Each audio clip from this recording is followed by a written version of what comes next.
Have you ever stopped to think how the finance industry, which was supposed to support economic growth, is actually weakening entire countries?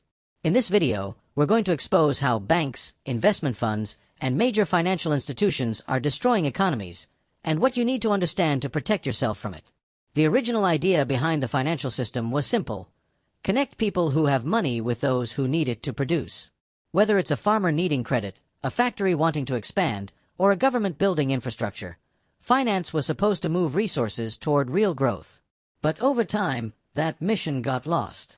Today, most of the money in the financial system doesn't go to real businesses or productive activities. It goes to speculation, buying and selling stocks, real estate, and currencies, not to create value, but to chase quick profits. This is called financialization. Financialization turns everything into a financial asset. Even your home becomes a bet on the market. This creates bubbles, like the one in the housing market in 2008. When they burst, millions lose everything, but the ones who caused the crisis keep getting richer. Big banks and investment firms now have more power than many governments. They influence economic policies, control credit, and even affect the value of national currencies. And when they make mistakes, they get bailed out with public money, your money. That's exactly what happened during the 2008 financial crisis. Banks were rescued, but millions of people lost their homes, jobs, and retirement savings. This system doesn't create value, it extracts it. Money isn't going into innovation or jobs. It's going into stock buybacks, dividends for the rich, and interest payments on debt. At the same time, financial markets pressure governments to cut public spending to calm investors. This means less healthcare, less education, and less social protection. The result: more inequality, more unemployment, and weaker, more vulnerable economies.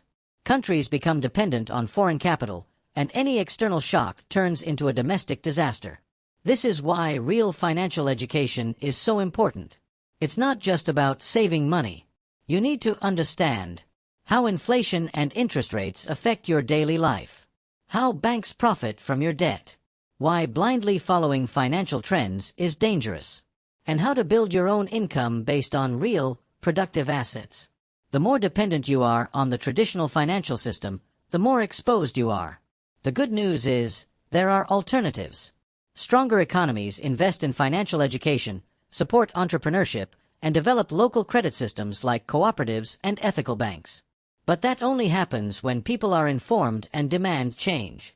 The system won't change unless we make it.